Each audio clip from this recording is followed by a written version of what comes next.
Bonjour YouTube, c'est un plaisir de vous retrouver. Joyeux Noël. Je suis en mode polaire confort là. Je suis bien. Bonne doudoune bien chaude. Capillairement, on s'est un peu égaré. Mais c'est pas grave, je suis là pour rattraper mon retard sur Jujutsu Kaisen. Ça fait 3 semaines que j'ai rien sorti. Je me rattrape, je fais l'épisode 12 et 13 qui sont très liés en même temps. Je voulais me concentrer sur Damnashi parce que faire 2 vidéos le même jour de 15-20 minutes, c'était trop dur pour moi. Ça me prenait trop de temps, donc je m'en sortais pas du coup. C'est pour ça que je fais une petite pause et là... on revient, surtout que là, ces épisodes, ils m'ont fait plaisir. Ils m'ont fait plaisir. On y va tout de suite et on commence avec l'épisode 12.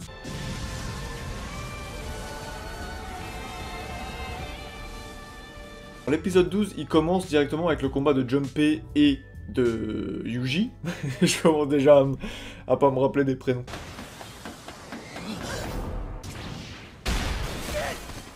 Et c'est là où déjà j'ai une petite interrogation. Alors soit c'est moi qui ai regardé un épisode qui est trop coupé au début, mais ce qui me paraît bizarre, mais il y a quand même une transition très directe. Alors où j'ai peut-être pas vu la fin de l'épisode 11, mais on voit Yuji qui interrompt dans le gymnase Junpei, il est en train d'étrangler son camarade et tout, je sais pas quoi. Et on commence l'épisode 12 directement dans le lycée. Donc je pense que c'est plus ma faute, mais en tout cas ça m'avait perturbé, c'est pour ça que je le note. On a ce combat où on voit Junpei qui accepte pas le décès de sa mère, et du coup voilà, c'est combat, c'est comme un peu, je l'avais dit à l'épisode 9 ou 10, j'avais dit que ça serait intéressant d'utiliser la mère de Junpei parce que ils avaient dit une phrase comme quoi ils sacralisaient sa mère, et c'est exactement ce qu'ils ont fait, et c'est vraiment le meilleur moyen de le faire.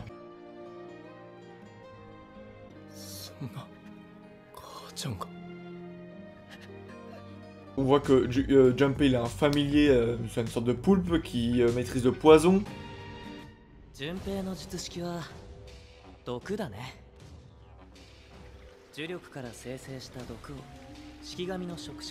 Et Yuji il essaie de le raisonner, de comprendre, il le juge, clairement il le dit, il le juge. T'as quand même Yuji qui arrive à faire une ouverture par rapport à ses coups, par rapport à ce qu'il dit.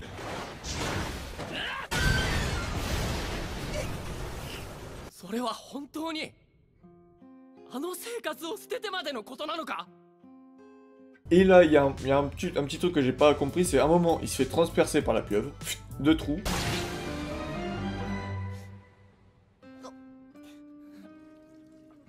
Et 5 minutes plus tard, il n'y a plus de trous. Il est magicien, on sait pas pourquoi il résiste au poison, c'est bizarre, c'est quand même très bizarre. Ensuite, il y a quand même ça, un truc très intéressant dans le développement du personnage de Junpei, c'est le fait qu'il ne sache plus qu'est-ce qui est le bien, qu'est-ce qui est le mal.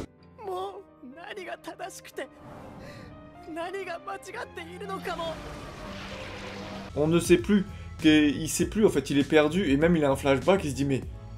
Mahito en fait il est méchant, mais il a comme un déclic en fait, c'est comme si un peu à un moment il était dans sa bulle, et le fait de perdre sa mère, d'exploser sa colère, et là d'un coup le fait de se battre aussi avec Yuji, il comprend en fait que, ah bah si en fait j'arrive à le distinguer.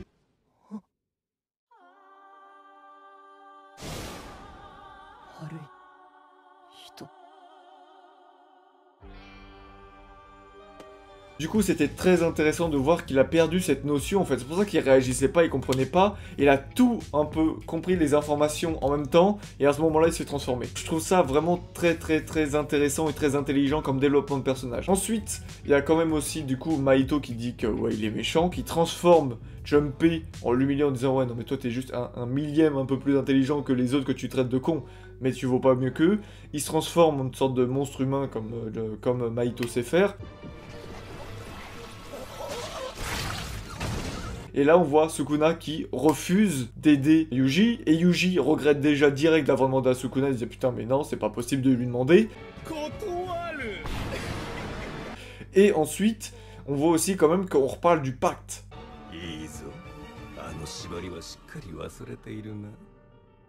Alors que s'il se souviendrait du pacte, ça se trouve Sukuna aurait été dans l'obligation de l'aider. Donc, c'est intéressant. Est-ce qu'il va retrouver la mémoire plus tard? Ça peut être vraiment très intéressant. Et aussi une petite partie, je sais plus exactement ce que Mahito dit, mais il s'interroge, il dit mais pourquoi Sukuna l'aide pas, il comprend pas et tout, il y a quelque chose en dessous. Comme quoi il n'est pas spécialisé dans la guérison, on a bien vu que si, il avait plus de cœur, il a réussi à le faire revivre. Donc ça, en spécialité, tu peux pas voir mieux. Ensuite, donc oui, t'as Mahito contre Junpei, un beau combat, l'animation était vraiment belle. Au début, je trouvais que c'était un peu de l'animation un peu facile, c'est très gros guillemets, mais... on avait 30 secondes d'animation un peu ouf, et le reste c'était du basique. Là quand même, sur les 2 épisodes, hein, pas que le 12, mais sur les 2 épisodes, on nous a montré un peu plus d'animation, beaucoup plus stylée, beaucoup plus agréable à suivre.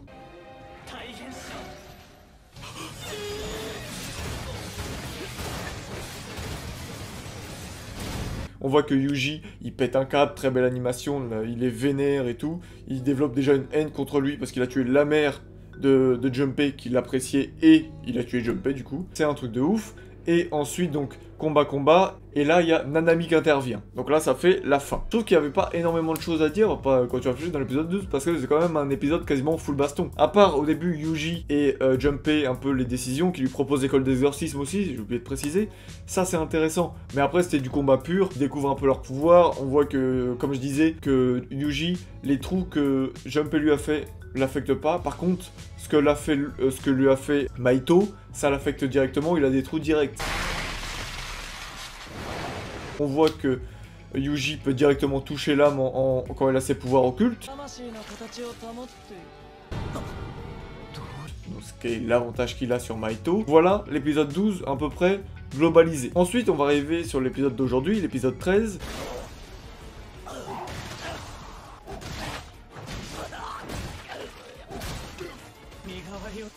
On recommence avec Nanami, avec Yuji contre Mahito. Yuji, il peut toucher Mahito, Nanami peut juste l'immobiliser et le ralentir.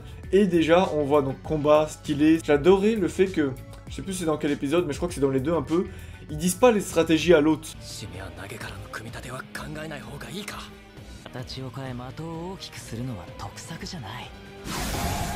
Il y a ce côté où on est du côté de la personne qui pense. C'est pas comme un manga, un animé pardon classique, où ils sont là, oui, ah bah je vais faire ça, où le méchant dit, ah bah tu as fait ça pour essayer de me faire ça. Je sais pas si on voit la subtilité, c'est pas très clair, mais en gros d'habitude, on nous explique par le dialogue entre les personnages qu'est-ce qu'ils vont faire, en général, pas tous les animés, mais en général. Alors que là, on garde vraiment ce côté stratégie et que chacun pense pour eux, et ça tout au long de chaque combat, pas une fois de temps en temps comme certains animés peuvent proposer. Donc, il y a ce combat, et on a le premier dilemme, un peu le mini-arc que ça a abordé, on a ce dilemme où Yuji doit tuer des humains.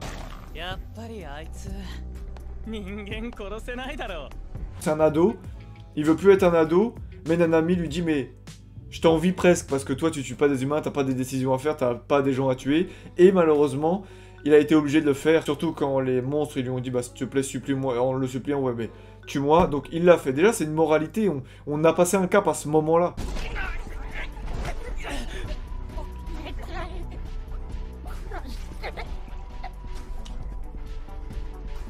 La première fois avec Nanami, la première fois qu'il en a tué, il pensait que c'était des fléaux normaux. Alors que là, il sait que c'est des humains, et il a la conscience de le faire, et il les tue. Donc là, ça, déjà, pour le développement du personnage, on le voit à la fin de l'épisode, ça raconte quelque chose. Ensuite, Sukuna, dans le précédent épisode, qui menace Mahito.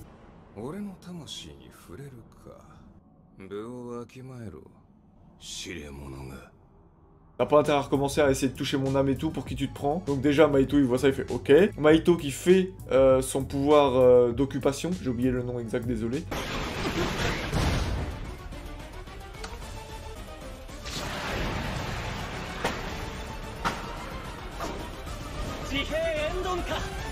Pour respecter l'échelle de puissance, on voit bien que Mahito, il découvre ses pouvoirs quasiment en même temps qu'eux. Je sais pas si c'est clair. En gros, Mahito, on a l'impression que c'est une des premières fois qui découvre son occupation de zone. Parce que après son occupation, il va dire que ça consomme énormément d'énergie, il va falloir que je fasse attention à moi.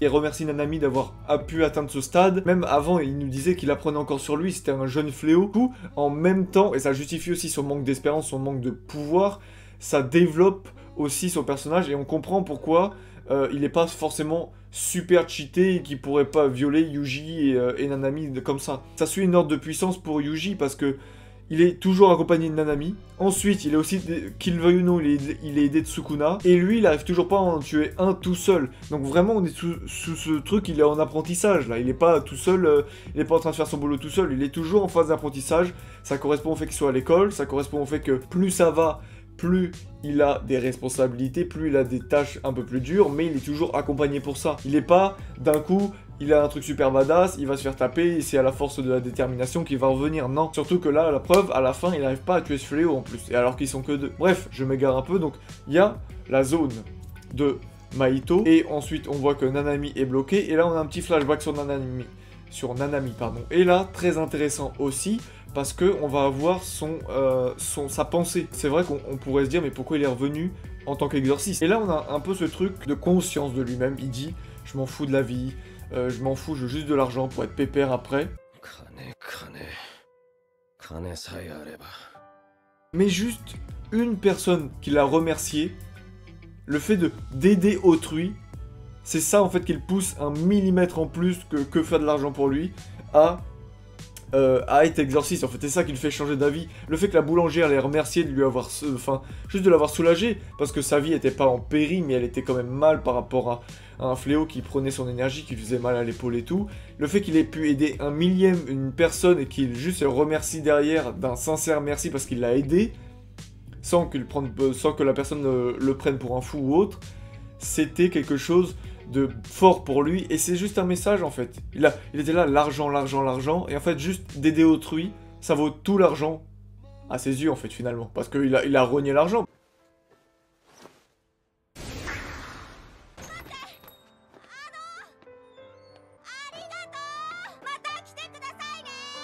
Être exorciste, enfin, t'es quasiment sûr de mourir avant de pouvoir toucher assez d'argent, et tu gagnes pas autant d'argent que si t'étais dans le bureau à faire du commerce. Et moi j'adore ce côté société où il dit, quand même c'est un peu fou, genre vous êtes là, vous mangez, vous donnez de la nourriture aux gens, c'est quelque chose de vital, vous êtes à peine bien payé, et moi je suis en train d'essayer d'arnaquer des gens en enrichissant une autre personne, et c'est eux qui gagnent le plus d'argent dans la vie.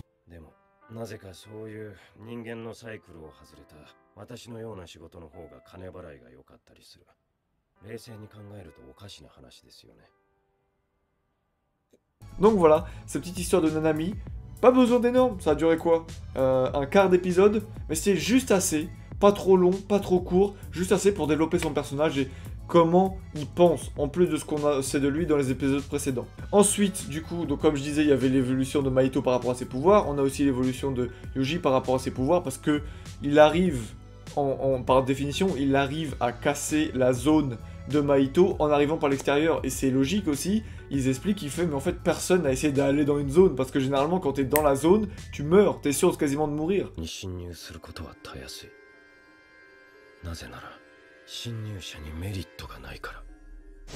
Alors que là, lui, il a défense de l'extérieur, et en plus, en y allant dedans, il y a Sukuna, et là Sukuna, il a même pas bougé, qu'il a mis à terre Mahito, c'est voilà, vraiment, il y a encore des échelles de puissance très bien gérées, et franchement, c'était super agréable à voir.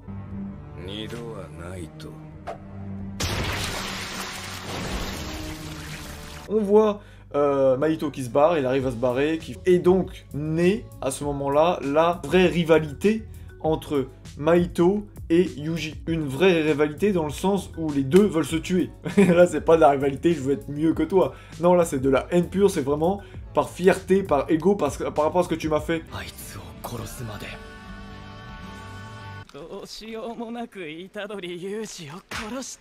Quand on va les revoir ensemble, les deux auront appris de leur pouvoir, et là, pour les deux, ils sont en forme d'évolution. Là, ils sont commencés un peu de la base, et ils vont grandir petit à petit. C'est très intéressant, on a aussi son évolution après dans sa manière de penser juste après. Donc elle l'a après combat, le fait que les lycéens soient morts, etc.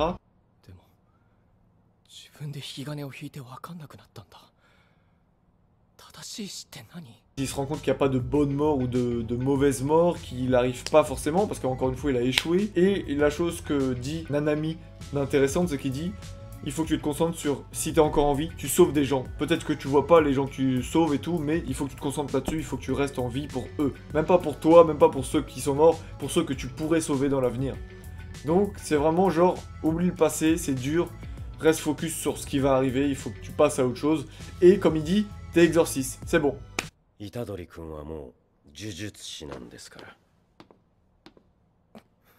Tous les autres au lycée, ils avaient 1 ou 2 années supplémentaires, ils avaient plus d'expérience, ils avaient étudié. Lui, il a directement appris sur le terrain. Il a rattrapé tout le monde avec sa pratique sur le terrain, en fait. Et eux, ils sont encore à l'école, donc maintenant, on arrive à la fin, on arrive sur le tournoi. Enfin, ça va être intéressant. Dans le court extrait qu'on voit, on voit un peu les rivaux, les ennemis de l'école d'exorcisme qu'on suit avec Yuji. J'ai hâte de voir la réaction des personnages quand Yuji va revenir, parce que je pense que premier combat, on va pas voir Yuji. On va se concentrer sur Megumi et la meuf et les premières années. Et ensuite, vers la fin, on aura Yuji. Pour moi, je pense que ça va être comme ça. Donc voilà, je pense que j'ai à peu près tout dit. Franchement, très surpris. J'étais un peu blasé comme je disais, j'étais un peu blasé de Jujutsu. Mais franchement, là, j'ai repris une petite claque. J'ai vraiment été dans le truc. Les épisodes sont passés très rapidement, j'en ai vu 2 d'affilée, donc ça fait 40 minutes, c'est passé vite. Dites-moi dans les commentaires ce que vous en avez pensé. Moi, j'ai vraiment apprécié. J'ai hâte de voir ce nouvel arc commencer. Comme à chaque fois maintenant, à 200 abonnés, je vous fais gagner 2 figurines, qui sont là-bas, j'ai la flemme d'aller les chercher. 2 figurines, on est à 110 abonnés, il manque 90 abonnés avant le 30 janvier, donc allez-y. Lundi, je sors ma vidéo sur Shingeki no Kyojin, donc je vous attends aussi lundi pour ma review de Shingeki, surtout qu'après il y a une pause d'une semaine. Donc voilà, merci pour tout, n'oubliez pas de liker ma vidéo, dire ce que vous en avez pensé, commenter tout, je vous dis à la prochaine.